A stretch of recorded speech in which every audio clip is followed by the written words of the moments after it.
مراحل سے ایک مرد مومن کو گزرنا پڑتا ہے وہ 3 مرحلے کہ مرحلہ صبر ہے، اس کی پھر 3 صورتیں بیان کی گئی، پھر مرحلہ توکل ہے، اس کی بھی 3 صورتیں بیان کی گئی، تیسرا مرحلہ مرحلہ رضا ہے کہ انسان صبر کے منازل اور مدارج طے کر لینے کے بعد وہ توکل کی منزل کو عبور کرتا ہے،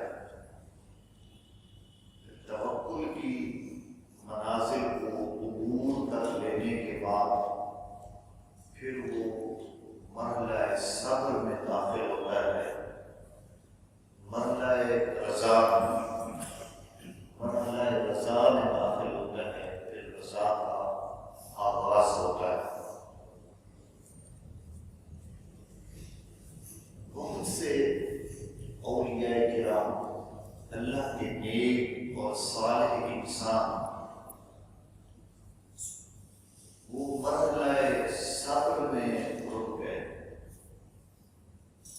مرحلہ صبر میں جا کر رک گئے، مرحلہ توکل میں داخل نہیں ہو سکے۔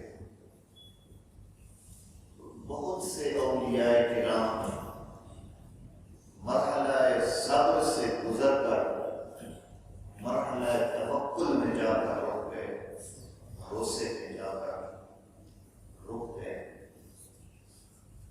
بہت سے اولیاء کرام صبر اور توکل کی منازل کو طے کر کے مقام رضا پر جا کے فائز ہو گئے، مرحلہ رضا میں داخل ہو گئے، لیکن وہ بہت کم لوگ ایسے ہوئے اور بہت کم ایسے ہوں گے کہ صبر کی سیڑھی سے گزرے، توکل کی سیڑھی پہ چڑھے، توکل کی سیڑھی سے چڑھ کر پھر رضا کی سیڑھی پہ بیٹھے۔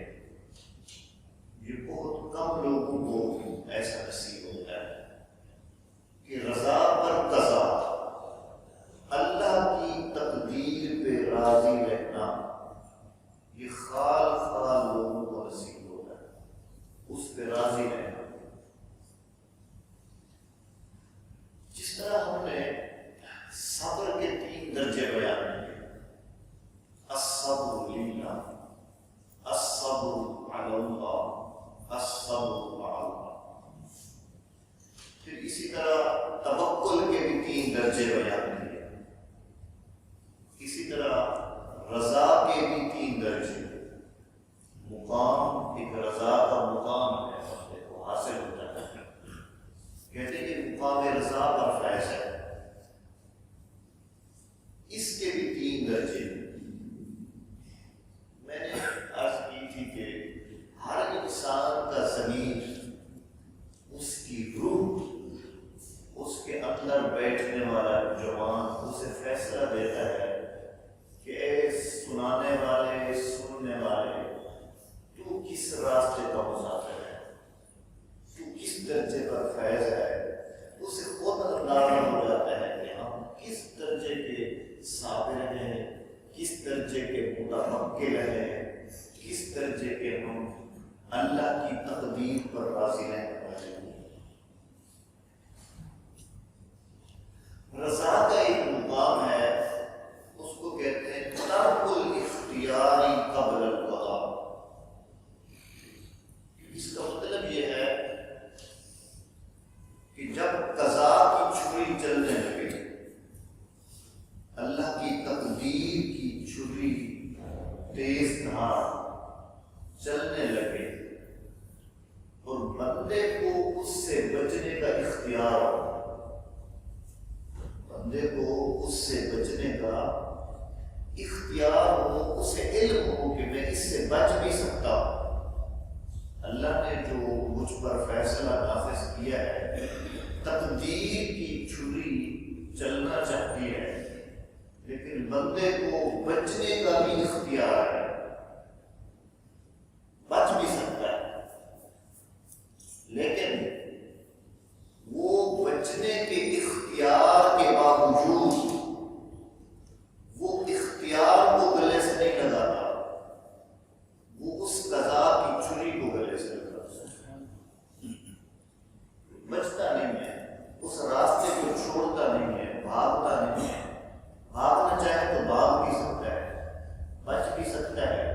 لیکن اسے یہ خبر ضرور ہے کہ ادھر جاؤں گا تو بچ جاؤں گا، ادھر جاؤں گا تو قضا کی چھری چل رہی۔ دونوں راستے اس کے سامنے ہوتے ہیں، لیکن اس درجے پر جو بندہ اللہ کا نیک ولی صالح انسان مقام رضا کے اس درجے پر فائز ہوتا ہے، کیونکہ وہ صبر سے بھی گزر چکا ہوتا ہے، توکل کی سیڑھی بھی چڑھ چکا ہوتا ہے، مقام رضا کی کرسی پر پہلا درجہ اس نے بیٹھنا ہوتا ہے۔ اور دو راستے ہیں، یا تو گردن آگے کر دے اور قضا کی چھری اور قضا کا فیصلہ قبول کر دے، یا پھر اس راستے سے مڑ جائے اور اپنی جان بچا لے، مال بچا لے، اولاد بچا لے، عزت بچا لے، وقار بچا لے۔ قضا کی چھری جس چیز کو بھی ذبح کرنا چاہتی ہے اس سے بچنے کا بھی اختیار ہے، اور اس کے آگے گلا اختیار پیش کرنے کا بھی اختیار ہے۔ بہت سے قوم لوگ ایسے ہیں کہ مقام رضا کی اس درجے پر فائز ہیں کہ وہ راستہ چھوڑنے کا جو اختیار ہے، جانے کا، وہ اس کو اختیار نہیں کرتا، وہ رب کی بھیجی ہوئی قضا اور فیصلے کو اختیار کرتا ہے کہ میرے رب کا یہ فیصلہ ہے۔ مرنا تو ایک دن ضرور ہے، مرنا تو ایک دن ضرور ہے۔ کسی نے کہا تھا کہ کوئی جنت دا پانی میں جد لا مدنی دے نا تے یہ کچھ بھی تے جانی نہیں، ایک دن نہیں مرنا، اگلے دن مرنا ہے، صبح نہیں مرنا، شام مرنا ہے، شام نہیں مرنا، صبح مرنا ہے، 2021 میں نہیں مرنا تو 22 میں تو مرنا ہے۔ تو کیوں نہ ہو کہ اللہ کی رضا اور فیصلے کا استقبال کیا جائے۔ کچھ لوگ اس درجے پر بھی فائر ہوتے ہیں، چھوڑنے کا اختیار ترک کر دیتے ہیں، بھاگنے کا، فرار کرنے کا راستہ ترک کر دیتے ہیں، چھوڑ دیتے ہیں، اور اللہ کی رضا والا راستہ اختیار کرتے ہیں۔ یہ ایک درجہ ہے۔ مقام رضا کا ایک دوسرا درجہ ہے، اس کو کہتے ہیں سرور القلب لمرء القضاء۔ وہ کیا ہوتا ہے؟ پہلا درجہ تو یہ ہو گیا کہ اختیار کے باوجود، بھاگنے کے اختیار کے باوجود قضا کو گلے لگا، یہ پہلا درجہ تھا۔ دوسرا درجہ یہ ہے کہ انسان کے گلے پر قضا کی چھری چل رہی ہے، تقدیر اپنا فیصلہ سنا رہی ہے، اور اس کا جسم مصائب اور آلام کی چکی میں پیسا جا رہا ہے۔ قدرت کا فیصلہ اسے مصائب، تکالیف اور آلام اور مصیبتوں کے پہاڑوں کے نیچے اسے دبا رہی ہے۔ تقدیر ہر قسم کی پریشانی اور اذیتیں اس کی طرف امڑ کر آ رہی ہے۔ تکلیفوں، مصیبتوں کی انتہا میں جا کر وہ بندہ صرف قضا کو گلے سے نہیں لگاتا، اللہ کی تقدیر اور فیصلے کو صرف قبول نہیں کرتا، بلکہ اس کو قبول بھی کرتا ہے، قبول کر کے اس پر خوشی بھی مناتا ہے، اس کے دل میں خوشی ہوتی ہے۔ سرور القلب، قلب بڑی خوشی سے اللہ کے فیصلے کو قبول کرتا ہے۔ ایک تو ہوتا ہے نا کہ انسان کو اختیار ہی نہیں ہے، تقدیر کو اس نے قبول کر لیا، یہ مقام رضا ہی نہیں ہے۔ مقام رضا یہ ہے کہ اختیار ہو، تقدیر آ جائے، اس کو قبول کیا جائے۔ پہلا درجہ قبول کر کے پھر اللہ کے فیصلے پر خوش ہو جانا کہ میرے مالک نے میرے لیے یہ فیصلہ کیا ہے، میرے مالک نے میرا نام لے کر فلاں بن فلاں کی جب تقدیر لکھی جا رہی تھی تو اس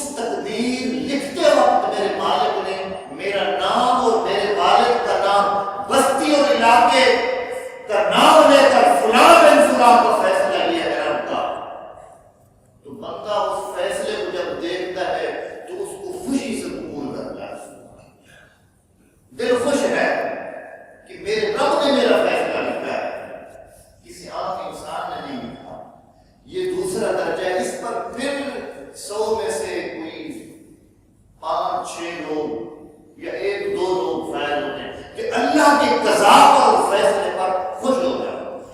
ایک تو صرف قبول کر لینا، پھر قبول کر کے اس پر خوش ہو جانا، یہ دوسرا درجہ ہے. یہ پھر غوث پاک جیسے لوگ کرتے ہیں کہ 40 سال تک جنگلوں میں بھوکے پیٹ رہ کر درختوں کی خشک لکڑیاں اور سمندر دریاؤں کے کنارے پر درختوں کے خشک پتے کھا کر بھی حضور غوث پاک خوشی سے اپنے رب کی عبادت کرتے تھے.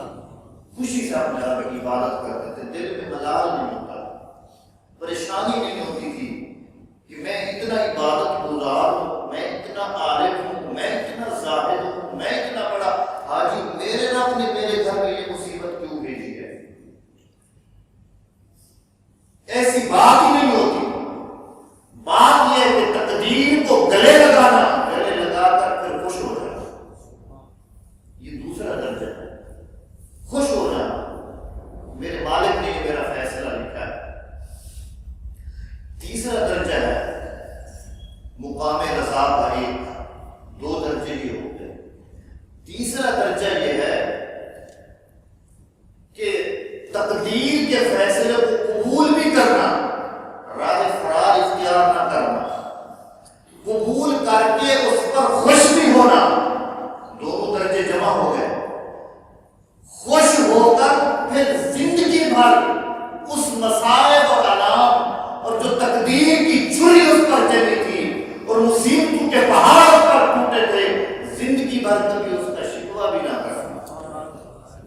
کسی کے سامنے کبھی یہ جملہ نہ کہنا کہ ایک مرتبہ میں بھی ظلم کی چکی سے پیسا تھا، ایک مرتبہ رب نے مجھے بھی آزمایا تھا، مجھ پر یہ ہوا تھا، ایسی گزری تھی، ایسی بیتی تھی، میں نے خندہ پیشانی سے اس کو برداشت کیا، یہ کیا. ان مسائل و آلام کا، پریشانیوں کا اور غذا کی چھری اور تلوار چلتی رہی، بندے کے جسم کے ٹکڑے ہوتے رہے، بھوک کی آگ میں جلتا رہا، پیاس کی آگ میں جلتا رہا، نقص اموال کا ہوا، مال کا ہوا، جان کا ہوا، عزت گئی، وقار کیا، سب کچھ کیا، اس پر صابر رہا، اس پر متوکل رہا، رب کی رضا پر راضی رہا، اس کو گلے سے لگایا، زندگی پر خوش رہا. کبھی کسی کے سامنے زبان شکوہ دراز بھی نہیں کی، شکوہ بھی نہیں کیا کسی سے. یہ بہت بڑی باتیں ہوتی ہیں کہ اگر ہم صبر کرتے ہیں تو شکوہ بھی ساتھ کرتے ہیں، توکل کرتے ہیں تو پھر قضا کو خوشی سے گلے لگانے پر قادر نہیں ہوتے. قضا کو گلے لگا لیتے ہیں تو پھر دل اس پر خوش نہیں ہوتا. خوش ہوتا ہے تو پھر کبھی شکوہ ہو جاتا ہے. بندہ کہیں نہ کہیں اس کے قدم پھسل جاتے ہیں، کہیں نہ کہیں ڈگمگا جاتا ہے، کہیں نہ کہیں اس کے قدم لڑکھڑا جاتے ہیں.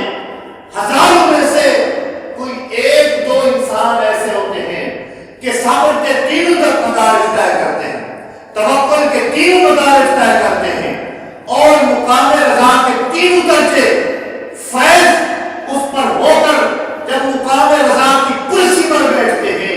خواجہ اپنا بابا فرید الدین مسعود گنج شکر 10 سال تک کنویں میں الٹا لٹک کر مراقبہ کرتے رہے، چلا کاٹتے رہے، بلکہ بعض نے 40 سال لکھا ہے، بعض نے 20 سال لکھا ہے، کسی نے 10 سال لکھا ہے. یا سال 10 ہوں یا 20 ہوں، الٹا لٹک کر اپنے رب کو منانا تو 1 گھنٹہ بھی بڑا دشوار ہے. الٹا لٹک کر 1 گھنٹہ بھی اپنے رب کو راضی کرنا بڑا مشکل اور دشوار ہے. جس نے 10 سال کنویں میں الٹا لٹک کر اپنے رب کو راضی کرتا رہا، جب 10 سال کے بعد کنویں سے باہر نکلا، مقام رضا پر فیض تھا، پھر کہنے لگے 20 سال تک جو کچھ رب کہتا رہا مسعود وہ کچھ کرتا رہا، اس کے بعد جو کچھ مسعود کہتا ہے رب وہ کچھ کرتا ہے. سبحان اللہ، نعرہ تکبیر، اللہ اکبر، نعرہ رسالت، یا رسول اللہ، نعرہ حیدری، یا علی. 20 سال تک مسعود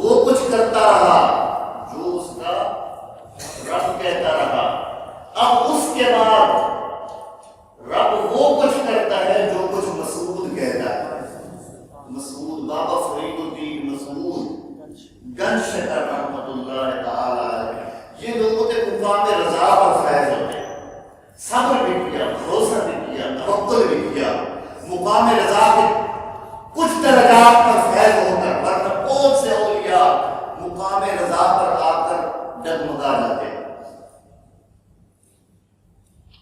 حضرت شاہ محمد غوث گوال یاری بہت بڑے ولی کامل مقام رضا پر فیض تھے۔ ان کے بارے میں روایت ہے کہ گوال یار ایک قلعہ کا نام ہے، اس قلعے کے گورنر نے شاہ محمد غوث گوال یاری کے بارے میں فیصلہ صادر کیا کہ تم آج شام سے پہلے گوال یار کی ریاست سے خارج ہو، یہاں سے چلے جاؤ، اس کے حدود و قیود سے خارج ہو جاؤ، ورنہ تمہیں یہ سزا ملے گی۔ اور یہ مقام رضا پر فیض ہے، اللہ کی تقدیر کو گلے لگانے والے لوگ ہیں۔